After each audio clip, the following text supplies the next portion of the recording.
So we'll call the IDA to order. Roll call, please, Luna. Sure. Ms. Sullivan? Here. Ms. Sullivan, present. Mr. Sykes? Yeah. Mr. Sykes, present. Mr. Siegel? Present. Siegel, present. Ms. White? Here. Frankie, present. Mr. Gunther? Present. Gunter's present. And Ms. Lara? Present. Ms. Lara is present. Mr. Smith, Mr. George, and Mr. Lavona. Okay. All right, so we have the quarterly financial report. First, Jen, are you going to walk us through this? Sure. So here are the quarterly balance sheet and profit and loss. On the balance sheet, I just showed you a comparison with the end of year totals or the end of year figures for 2022. There's not a lot of change. Our cash is up a little bit because we continue to collect fees. Restricted cash is up a little bit because we're getting repaid on revolving loans.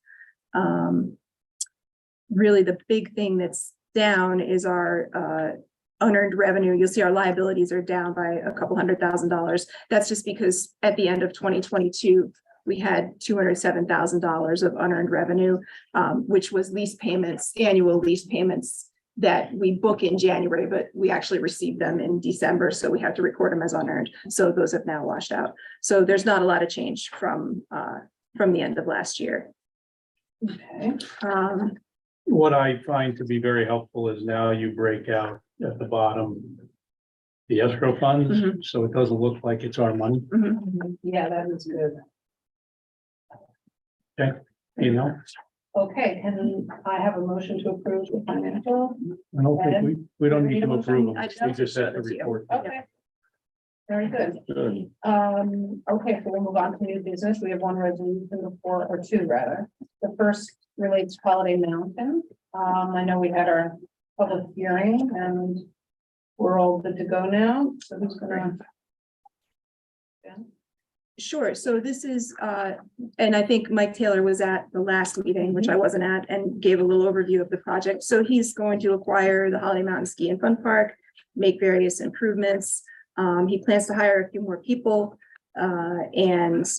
So we, in accordance with our usual, with the rules and with our usual practices, we had a cost benefit analysis done, which showed that the ratio of benefits to costs is 4.07, and that's excluding income gains that Tom Shepstone always projects in. So, so very conservatively, we think it's And the reason we've asked Tom to show it both with and without income gains is because right now we have a labor shortage, so it's not necessarily a true positive that we're creating new jobs like it used to be when we had a tremendous amount of unemployed people.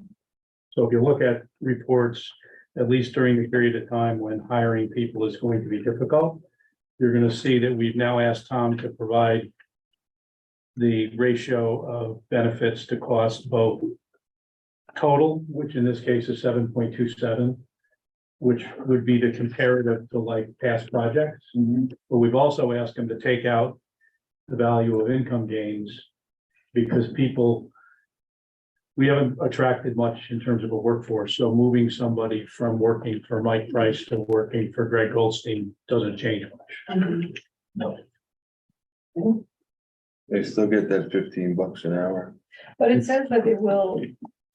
pays them. 4 jobs are retained and 2 full-time are created and 30 part-time are retained and 10 part-time are created. So it's a Correct. net gain. If There's they a can net fill it. gain, but we haven't projected that as a financial benefit. Okay, We've done it both ways. We've asked Tom to do it both considering income gains and not considering income gains going forward. Just as a data point. for the Okay. board. So what we're doing in essence, if they're putting in 5 million and we're giving them some breaks of, I don't know, what is it, 320? Is that it, right? Yeah. And we're keeping it on the tax rolls. right. Correct. Oh, oh, Even if not a second person, sorry, and how can there not be people hired ski season? of course. So, you know, lift operators, concession people, everything. So it seems to me, Like a win. yeah, so I'd make the motion. I'll second. Kathleen, all in favor, say aye. Aye. Any opposed? Thanks. It's gonna be great. Good point. It is. I'm so excited. I'm like, you should probably have your head done, but I'm like, I'm so excited. It's an intent is exactly what we need. It is what we need, and it's, look, it's a passion project, I think. and Yes. Remains absolutely amazing. Yeah, and I bet you makes a few bucks. You think so? Yeah, like a few bucks. I hope He's so for hoping his it's sake. depending on the winter and Yeah, I whatnot, you know. hope so. Well, he's got the other, he said he has above, got to deal with the people above the quarry thing there for more. Right, for more runs. Right, so more runs. That's true. And better snowmaking, so theoretically you'll get more out of the season. Right. Which would be. Howard can walk over there for lunch every day. Exactly. Well, Howard's actually already under contract to move the snow guns in the middle of the night. because he used to do that. He has experience with that. He used to work He has there when he was in high school. When I was in high school, we, You know, that's something I like about you, I could never find it out, not today. those rare times when as kids, we would fall asleep and wake up and there'd be mounds of snow. Because we didn't move them. You feel the big jumps, Right. really, we all love them. That was a great experience. Oh, that's good. Okay, so now we'll move on to the next resolution related to contracted employment. I think Julio or John would be best to present it. Okay. Okay. Protecting Spirits and Holdings is about a year-old venture opened by Ezekiel Miller. And several years ago, the county revolving loan fund financed what's called the Firehouse now, which is constructing something LLC. And that restaurant has been successful in spite of all the COVID and other turmoil, and still been successful. The liquor store, it was the second venture that he opened just on the other side of the railroad trestle. Last numbers I saw was after a full year of operations, his first full year, he had earnings of $100,000. So what he's doing now is he's installing one station of rapid charging electric vehicles. And the infrastructure to do that will allow him to expand, and he has the physical ability, real estate wise, to put it about 10. So depending on demand and use. So he's put some money into the project, and he's asking for $90,000 to complete it. We will be getting some, tax concessions, et cetera.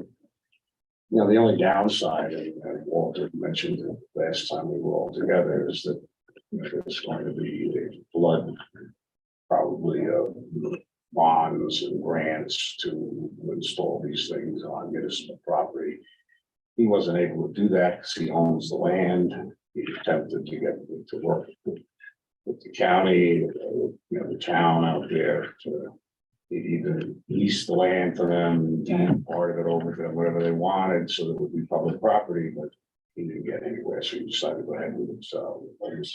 Didn't we a year ago decide we would go halves with the county, right? And I was only half listening, so I apologize, but, Yes, and we had approved it then because we felt that it was, it kind of brought the cultural thought process forward of that community, because they're looking at city people with a different, progressive thought process.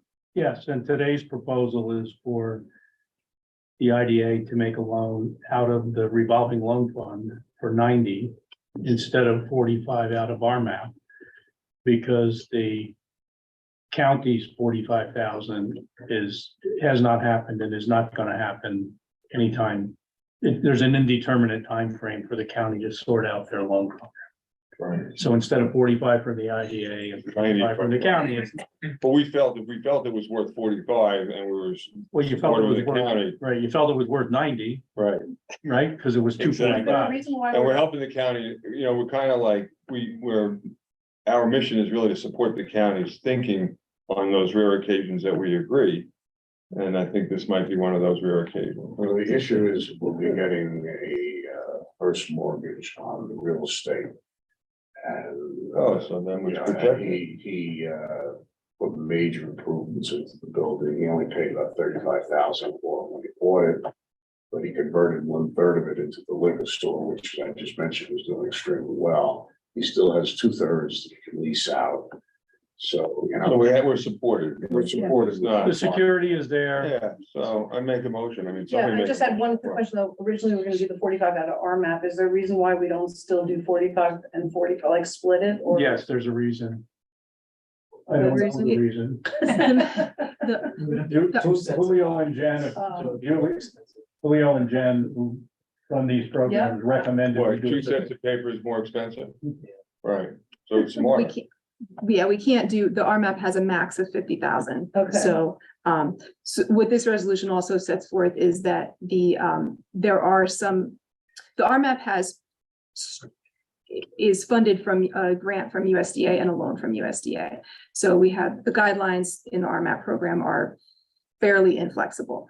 The RLF program is the agency's money to do with what they will. So the resolution, go ahead, Walter. It's community development block grant money that's been loaned and recycled for 30 years, so it's no longer subject to any oversight other than this board. Okay. We do have guidelines, and this resolution would waive some of the guidelines to accommodate this type of loan. And if you look at the resolution, it provides that the reasons behind those waivers are that there's been a long delay in funding the 45 from the county, so the guy needs to get going. And I mean, Carol would know more than the rest of us, but there is a need for electric vehicle charging stations. There are actually people who have electric Yeah. vehicles. Especially in that. By the way, Lack of charging stations is a real barrier to people visiting. 'Cause Right. They have this insecurity about whether. Right. Pattern just came out with a big report on this. I don't know if you saw it, Pattern in Progress. We just did a whole research project on the need for charging stations, the placement of charging stations, the funding for charging stations, all of that. So it's a really good resource document that if he doesn't know that, you know. you could refer him to it. Maybe there are some other sources of funds for him. The other thing that troubles me with the whole push to electric, and if you go into a hardware store and you try to buy a lawn mower, a weed whacker, or anything like that, they're all battery. They have to be charged. And the big question I have is what are we doing to our infrastructure, our grid, to create all this new electrical demand? Way above- Burning fossil fuels. Huh? Right. Way above our pay grade. How do you make batteries, you know? Yeah, but I mean, soon you're not gonna, I mean, as I told everybody before, I had to buy a dryer this weekend, and in the process, the first thing we do is walk in and there's all these gas ranges, and my husband says, "Look, what are you gonna do with all these?" And, you know, he like shook his head. In other words, you're not gonna be able to buy gas if the whole thing goes through with the budget in New York State. You're not gonna be allowed to buy gas anymore, gas appliances. Unbelievable. I mean, so, yeah, it's a You big. gotta go out and buy it now. And they sell this fiction that having a gas. Stockpile of empty stoves. Oh, that's right, I'll stick them in a garage somewhere. It's like, I have a fiction out there that having a gas stove running in your kitchen would be the same as having your car parked there running. And that is not the most ridiculous, stupid, I think we are complete mushrooms. All right, Okay, so we have a motion from Howard. no, We we don't have a motion yet. Oh, okay. On this. You have a motion from Carol, right? I did make a motion, but Carol made the motion, spread out the. And seconded it. Ed seconded the motion. Okay, any further discussion, questions? But you were worried about being the chairwoman? Okay, you're doing this, you're showing your potential.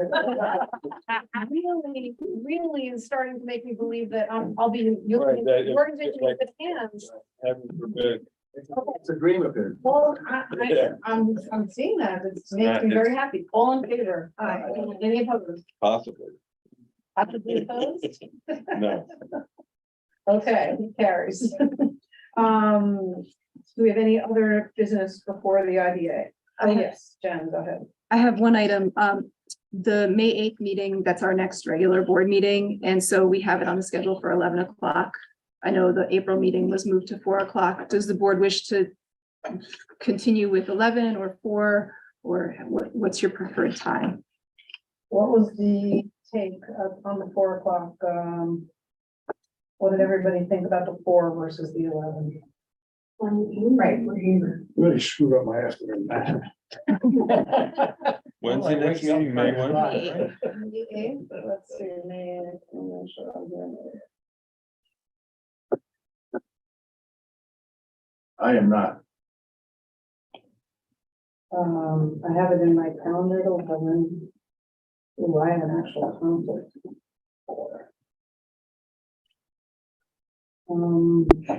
You're not here at all, Paul? I think we're in Morocco. Oh, nice. What's the preference, everybody, 11 or 4? I'm here either way. Yeah, I was gonna say, I would Yeah, yes, can we leave it at 11 then? probably. Okay, let's leave it at 11. Well, in that case, there you go. No, No. 11. Well, you'll be here or not be here? I actually missed you at the last meeting. I just want you to know you weren't there. It wasn't- This is the public hearing, it's been the last meeting. Okay, so 11 o'clock on May 8th is the next meeting.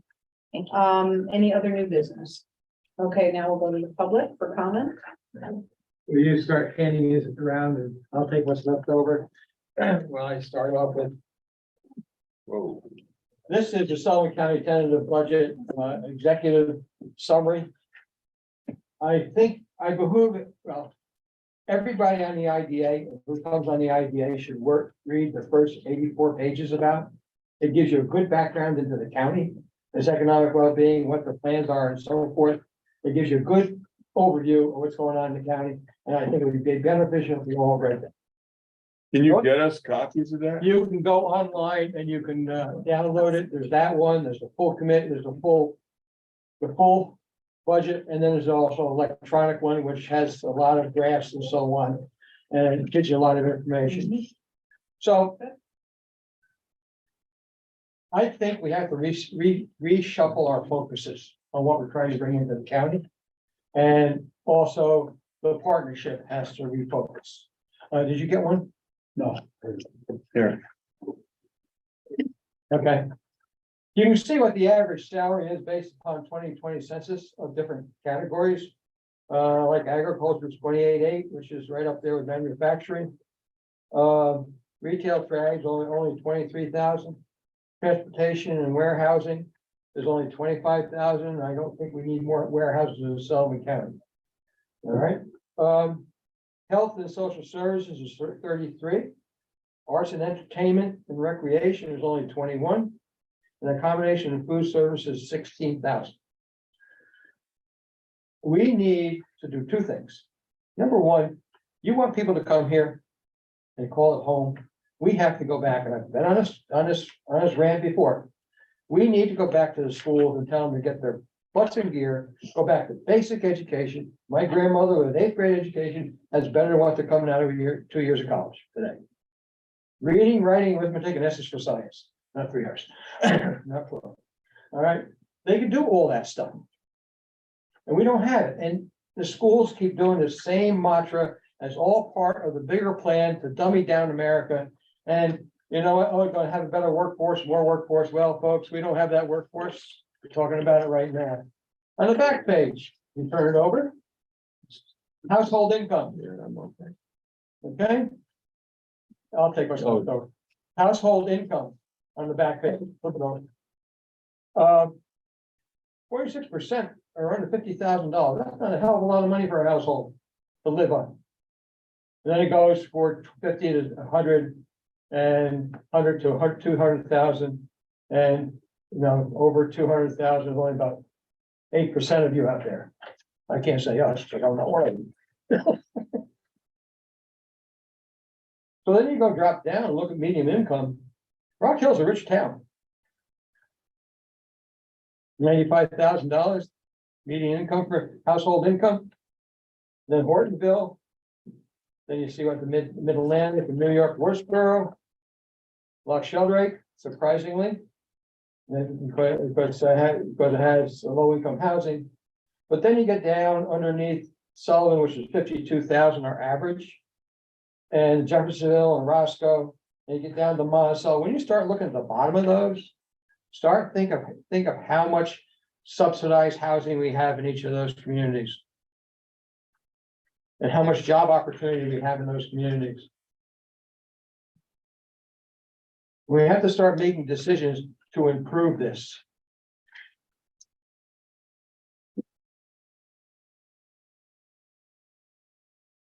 And that's why I say you should read the first 85 pages. It has a lot to do with the county. And if you look at the electronic one, there's even more graphs. And it shows the population. And I have a problem with that one, but in 2020 and what is it, 2010. And it goes down like this, all of a sudden jumps up. What the Bureau of Census does, they estimate every year what the population is increasing or decreasing by whatever formula they use, by whatever matrix. And it's been going down, down, down, all of a sudden, boop, like that.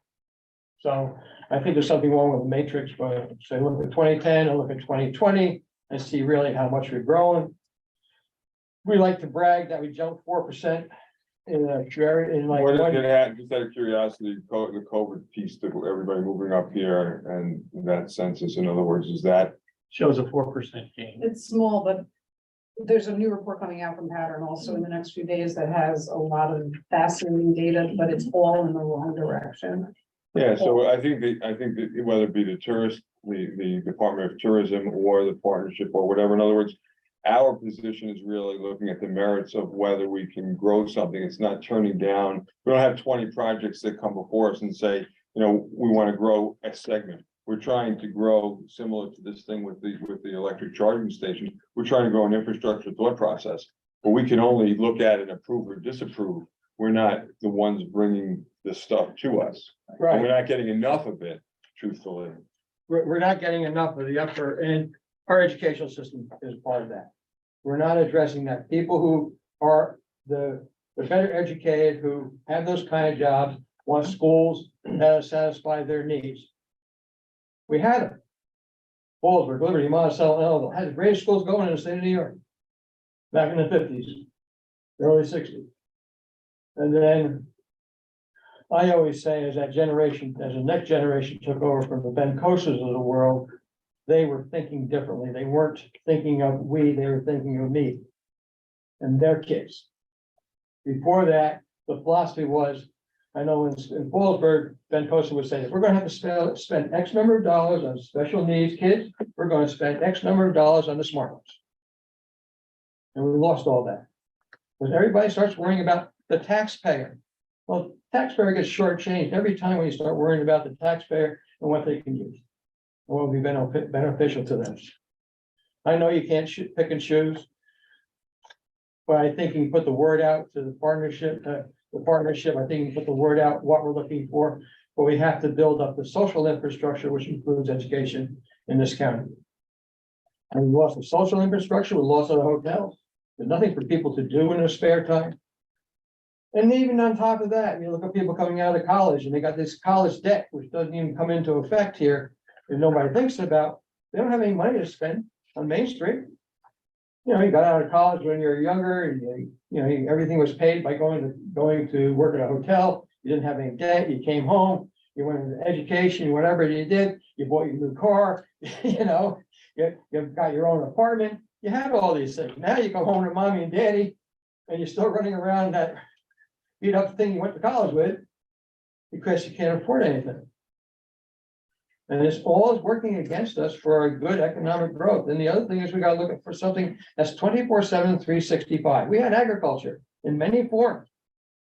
And we can bring that back. It doesn't have to be a lot of big dairy farms or any of these other things. We can be, we got the Never Sink Farm over there is making a fortune off a small parcel of land. But he works at it. Whole thing, and we don't tell the people is, to get ahead in this world, to really get what you want, you gotta work. It just doesn't fall in your lap. Very true.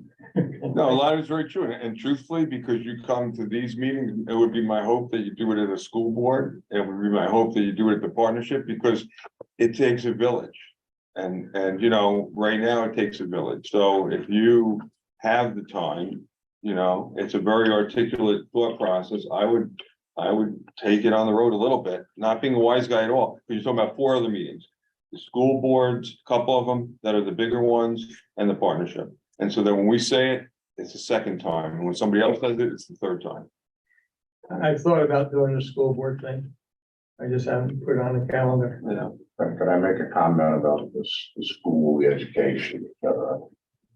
I served 3 years on the school board, and that's all I can take. The decisions made in the education in the state is predominantly controlled by Albany and Washington. The local school board has very, very little input into the curriculum or anything else that goes on. In addition to that, talk about efficiency. When I was there, we were up to $26,000 a year per student. I sent my daughter through private school in Florida. Got her into GW, got her into Georgetown for a graduate degree, and it only cost me $16,000 a year. So there's something very wrong with the whole process. As far as school board meetings were concerned, the only time anybody ever showed up was if their kid was getting an award or the Dublin school was on the agenda. Other than that, not a single parent. And when we had the bond issue vote, out of 15,000 registered voters in the school district, we had 1,500. show up. So just out of curiosity, and then we should end it because it's for a lot of reasons, but Gramesville has a huge outreach and, or Tri-Valley, whatever it is out that way that has a very, those parents bond together. I think that the school board still, if they join, should try and do something in these bigger schools to get the parents rallied around much more than into the petty nonsense that they do. They don't do, why does it work in Tri-Valley and not in Monticello or Fallsburg? So it really is the quality of the person that ends up on the school board thought process and bringing people together. No different than this board. You know, we tease about Susie and being a lifelong chairwoman, which she will be forever. Okay, but we support her and we've created a culture here that really supports a thought process to grow forward. You know, that's where it should start. School boards, well, we're on camera, right? Goodbye. I'm done. We're done. Okay. I make a motion that we close, I right? thought you knew that. I thought that you were running for. Mr. Walter. I am. I'm running for home. I just want to make sure, Ken, you're done. For now. Okay. All right, can I have a motion to close the IBA meeting? Howard and Ed, all in favor? Aye. Any opposed? Okay, let's start the funding board meeting. Julio, wait, Dave, and we have to wait for you You to. have to wait